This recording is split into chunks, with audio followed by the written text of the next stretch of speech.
good morning, and welcome to the Africa Weekly Talk. Today's subject on the docket is about Florida. It is about Florida School Board Education's new standards for teaching Black history in public schools in the state of Florida.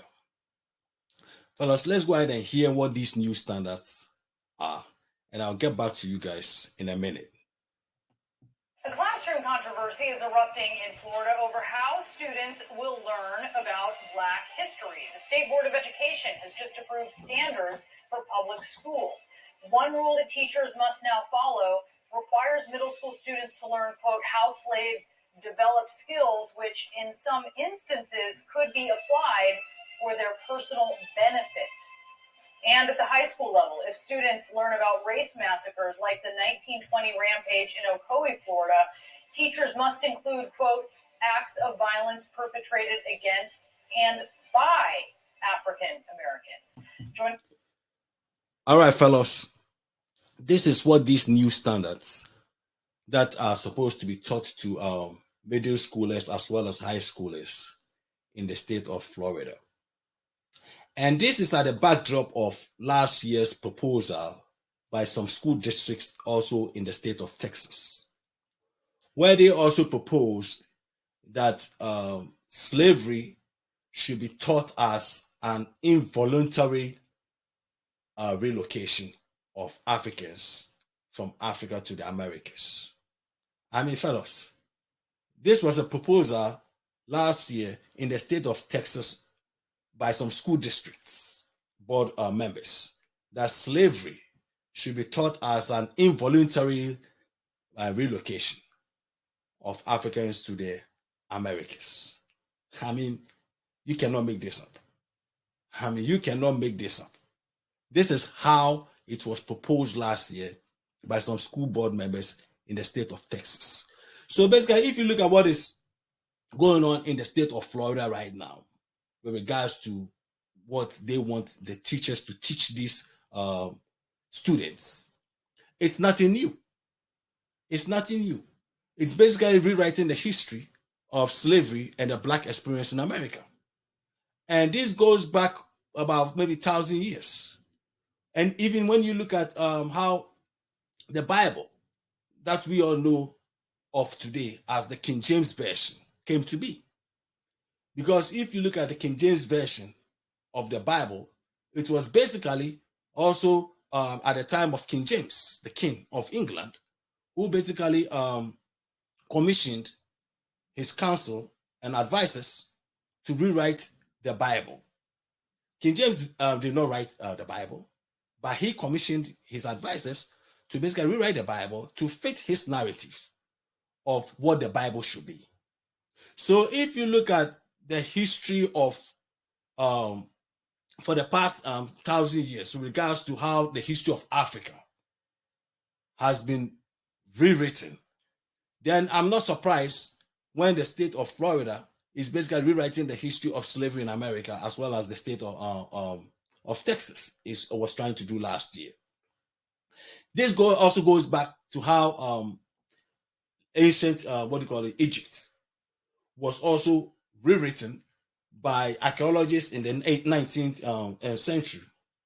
Archaeologists like Henry Breasted and George Reisner, who basically also, when they came to find out that the ancient pre-dynastic Egyptians were of Black African origin, and ancient Egypt civilization, which was called Kemet, was of a Black African civilization, couldn't believe it. So they had to rewrite the history of ancient Egypt to fit the narrative of the time. Because to them, there's no way ancient African Egypt civilization could have been. Because if you look at the Greco-Roman civilization, which was the foundation of ancient Egypt civilization, and looking at slavery at the time, how Black people have been enslaved into the Americas, there's no way they could believe that these very Black Africans who have been enslaved into the Americas were the foundation of human civilization that their so-called Greco-Roman civilization rests on. So they have to also rewrite history to fit the narrative that ancient Egyptian civilization came from the Levant, which basically was Europeans who came from the Mediterranean that settled in Egypt and brought about the ancient Egyptian civilization, which is false. Which is false, because even the ancient Greeks, Herodotus, Homer, and so forth themselves acknowledged that the ancient Egyptians themselves, who were Africans, said that their civilization came from the south, which is Sudan. So if going with what I just said and looking at what is happening in Florida, I'm not surprised. I'm not surprised at all, because history has been rewritten to fit the narrative of the conquerors. Okay, it has been rewritten to fit the narrative of the conqueror or the invader, so that people will know that this is exactly what happened that will benefit them, rather than telling the whole story of exactly what happened. But it's very, very unfortunate that you're looking at the 21st century. We talk about 21st century to have a state board education system to rewrite the history of blacks' experience in America as well as slavery is a shame. But that is what we have to deal with. But at the end of the day also, like the old philosopher, British philosopher, George Orwell once said, that who controls the past controls the present, and who controls the present controls the future. And this is exactly what this is all about. This is exactly what this is all about.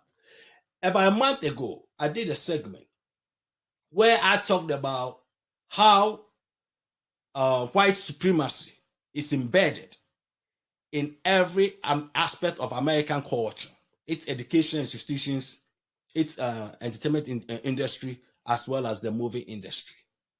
And white supremacy is seen all around us every day, every time in America. And this goes to prove the exact point I was making on that segment about a month ago. Now you have a school system that basically is rewriting history to fit the narrative of a white supremacist theory in America. And that is a shame. Because if you want to talk about the history of America, and you want to talk about the benefits and who have benefited of the slavery, as well as the benefits that the slaves gave to the foundation of this great country, then you can talk about great slaves who contributed enormously to the development and the building of America. After all, America was built on the backs of these slaves. So if you want to talk about it, talk about it. Talk about people like Thomas Fuller, who was also called the Virginia Calculator. Thomas Fuller was so brilliant. I mean, very intelligent, smart man. Even all the way to the age of, in his 50s, 60s to 70s, was able to do calculations in mathematics in his brain. Okay? He was doing calculations without even a calculator. He was so good, he was able to calculate the number of days, time, hours for harvesting, cultivating crops through the year for his master. And a lot of offers came from other slave owners to buy Thomas Fuller because of his brilliance, of his intelligence. But the master would not let him go, because Thomas Fuller contributed to his wealth enormously, because he was able to educate his master himself as well as his master's family. He was able to do calculuses, equations that benefited how they were able to harvest crops, cultivate crops, the kind of tools to use and everything. So if you want to talk about slavery and you want to teach the history of slaves in America, then you have to teach about everything, including people like Thomas Fuller, as well as talk about Omar ibn Said. Omar ibn Said, a very educated slave who was captured, brought to the America, settled in South Carolina in his mid-30s. This guy had gone to school in Africa for about 25 years of his age.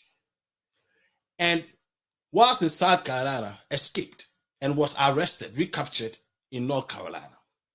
So whilst in his cell in North Carolina, he started writing his history as well as autobiography.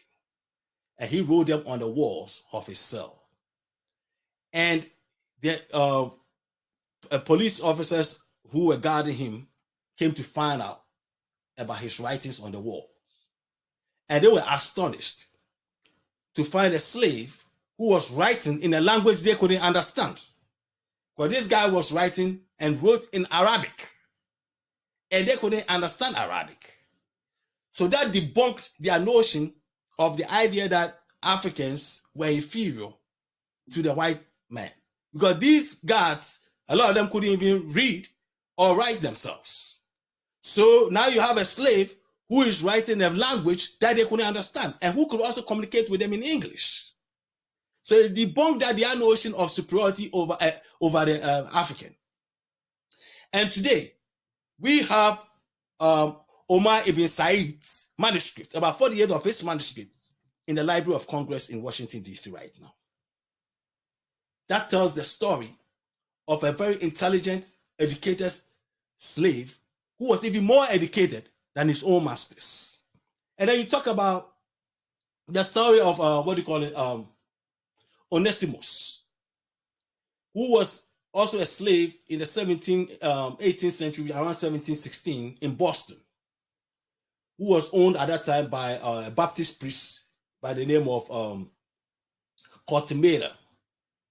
Cortimeda, who was a Baptist priest and owned this slave, Onesimus, at that time in Boston, during the epidemic of the smallpox disease, was killing people in Boston, all over Boston and across America.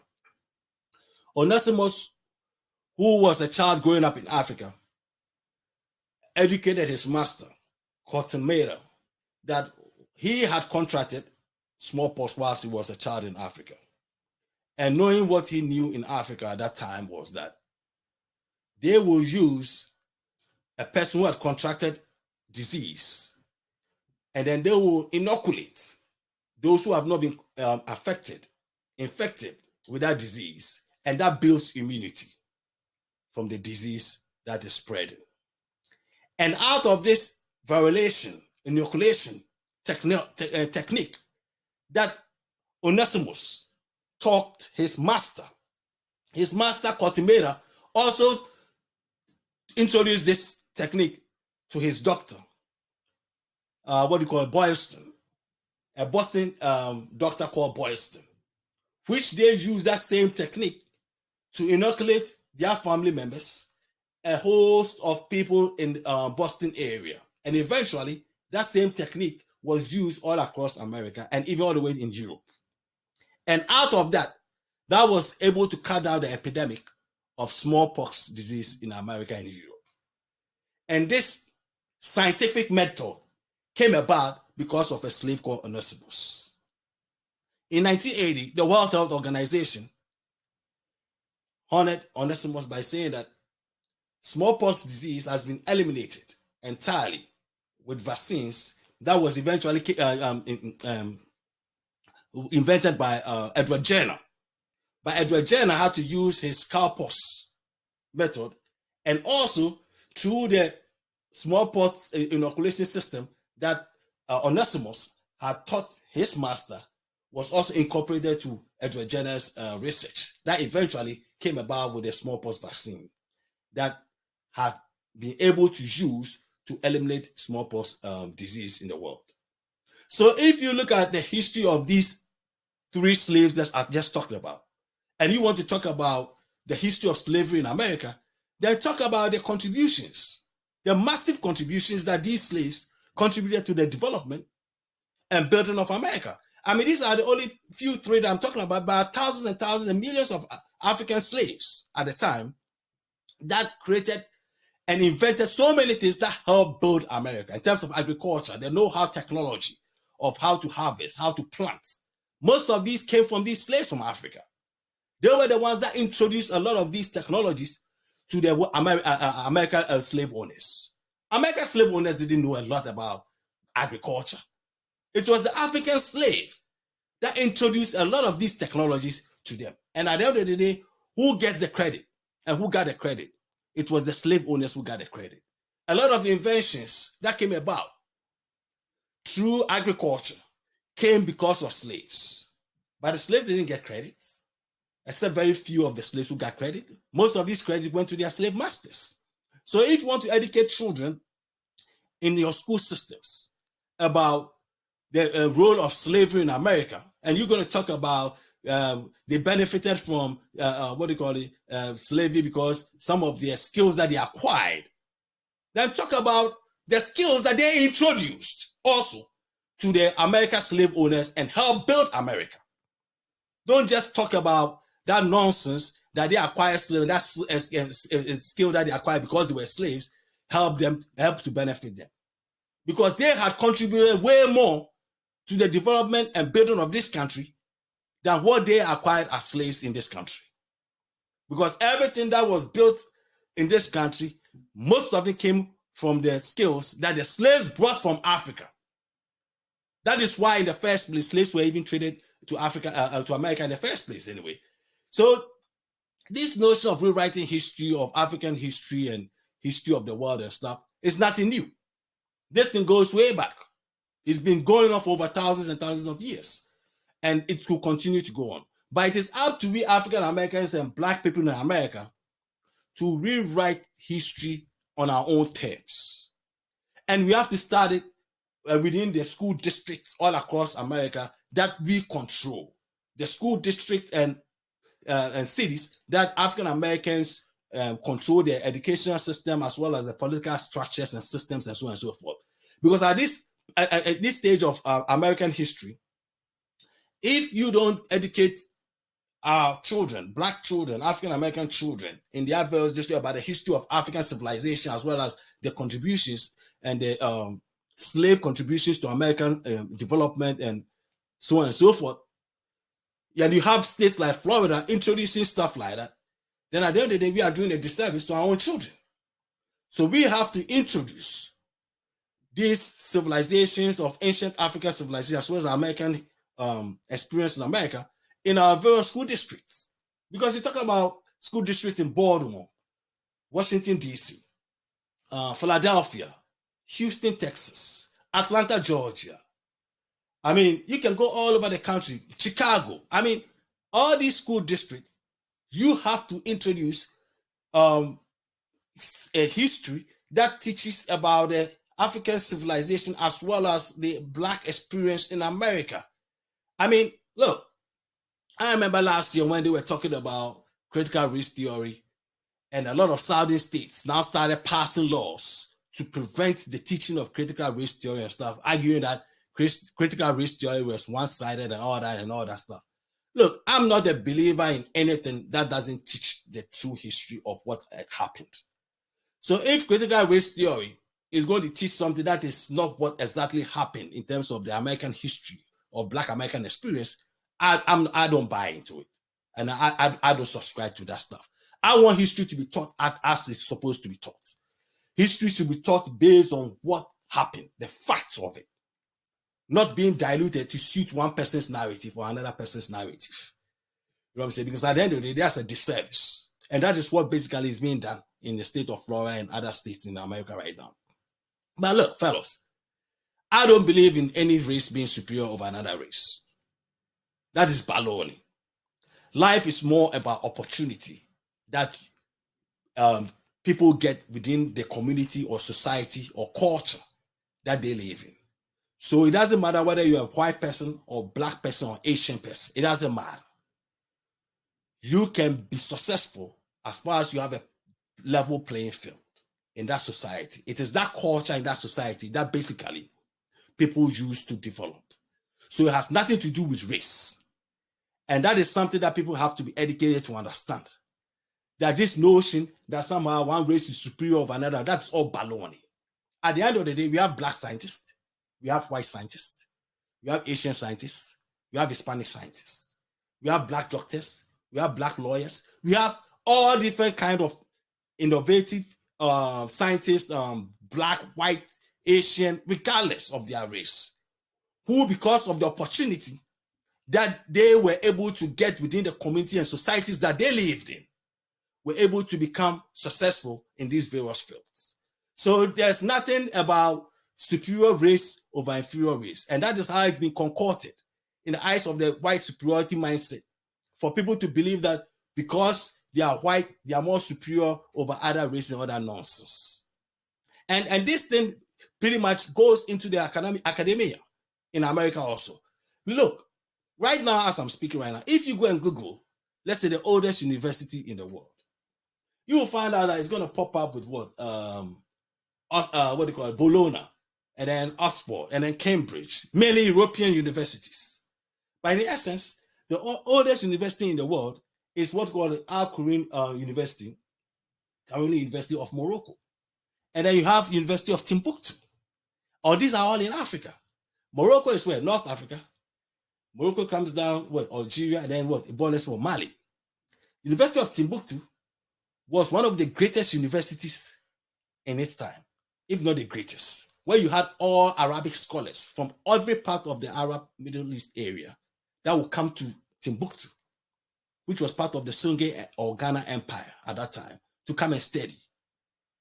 And astronomy, science, medicine, mathematics, literature, and everything was being taught in the University of Timbuktu. And the University of Timbuktu was what? Around what? 6th, 8th, 9th century. Older, way older than any of these European universities, Bologna, Oxford, and all and so on and so forth. But at the end of the day, this is not taught. And this is the history that has to be taught in Black American school districts for our children to know that, look, the African civilization that we know of came long, long, long before European civilization.